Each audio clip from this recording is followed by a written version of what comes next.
Problem 9.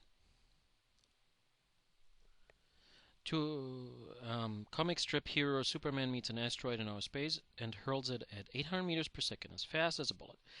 The asteroid is 1,000 times more massive than Superman, and the strip Superman is seen at rest after the throw. Taking physics into account, what would be his recoil velocity? Well, the velocity of the asteroid is going to be 800 meters per second, as fast as a bullet. The asteroid has a mass 1,000 times more than Superman's. They don't give us the individual masses, just like before. Apparently, it doesn't matter as long as we have the ratio. So as long as the ratio stays the same, the answer is going to stay the same. Again, I like to attach numbers to it. So let's make Superman 100 kilograms, 220 pounds. You know, he's tall and muscular, which means that the asteroid has a mass of 100,000 kilograms, 1,000 times as much. We're supposed to figure out what the velocity is of Superman, and that should come out to negative something, and then here we have, this one actually should be a positive as it's going to the right. Okay, the momentum before anything happens, the two are at rest, so the momentum is 0 before. After, the momentum is still 0, but the two have to add up, respectively subtract in such a way that we do come up with 0. So the momentum for Superman is 100 kilograms times whatever velocity he has, plus meters per second, I guess, plus the mass of the asteroid, 100,000, times the velocity, 800 meters per second. And now, in order to figure this one out here, we have to take 100,000 times 800, divide by 100. As we divide by the 100, we get rid of the kilograms, so our unit will be correct, meters per second. 100,000 divided by 100 is 1,000. 1,000 times 800 means that he has a speed of 800,000 meters per second to the left, 800 kilometers per second,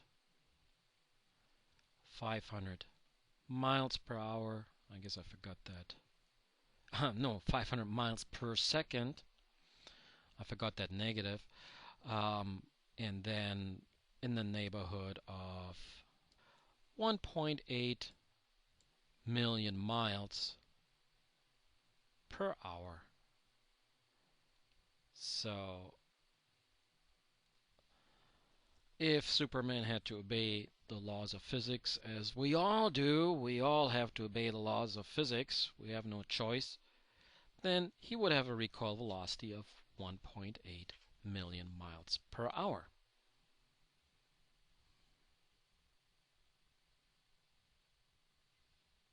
Problem 10. Two automobiles, each of mass 1,000 kilograms, that's why I chose identical ones here, are moving at the same speed, 20 meters per second, when they collide and stick together. In what direction and what speed does the wreckage move if A, one car was driving north and the other one south? So I would have each one of them a mass of 1,000 kilograms.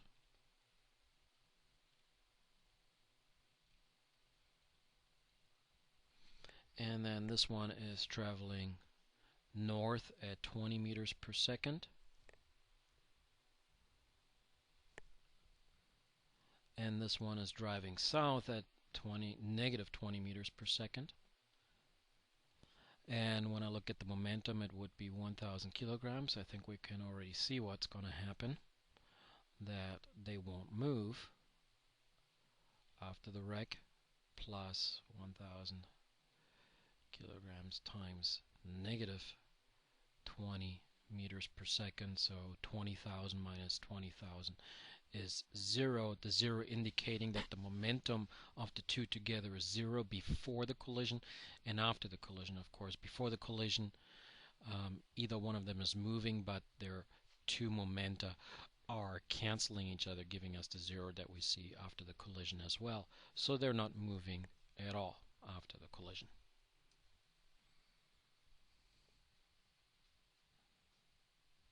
Okay. Part B of the problem would mean that one of them is driving north and the other one east, and then the mass of them is going to be the same. I think we can figure out that the angle will be 45 degrees because everything is symmetric. The momentum of car 1 is 1,000 kilograms times 20 meters per second, so that's 20,000 kilograms meters per second to the right, or as far as the problem says, east. And then the other car is 20,000, of course 1,000 times 20 kilograms meters per second up, or north as the problem says. We would conclude that the direction will be northeast, and because I said it's symmetric, we would come up with 45 degrees. So exactly northeast. Now the momentum, we cannot add them up like this because they're in different directions. One is to the right and the other one is up. So we have to use the Pythagorean theorem just like indicated here. So we would have that the combined momentum after the collision, so the combined momentum after the collision is 20,000 kilograms meters per second squared plus 20,000 kilograms meters per second squared, and take the square root of that. And taking the square root, the units actually, sorry about my screwy square root, will be the same, kilograms meters per second. And this one here would be then actually a square root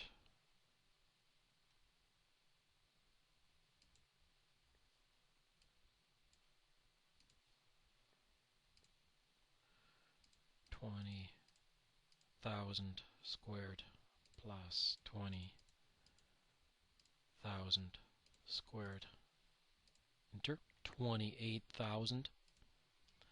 So 28,000 kilograms per meters per second. By the way, we could have also achieved that by saying, well, because of the 45-degree angle, what we have to do is multiply with the square root of 2. So 20,000 times 1.4 comes out to 28,000 kilograms meters per second.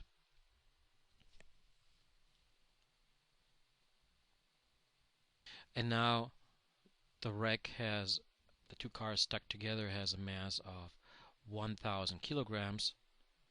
So as we divide this one here by 1,000 kilograms, we come up with a speed of 28 meters per second. So faster than the two, either one of the two before, but that's because they combined their momenta. Oh, I made a mistake. Whoops.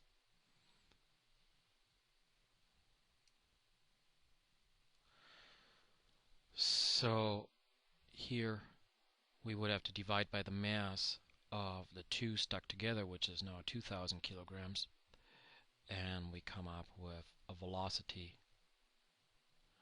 of 14 meters per second.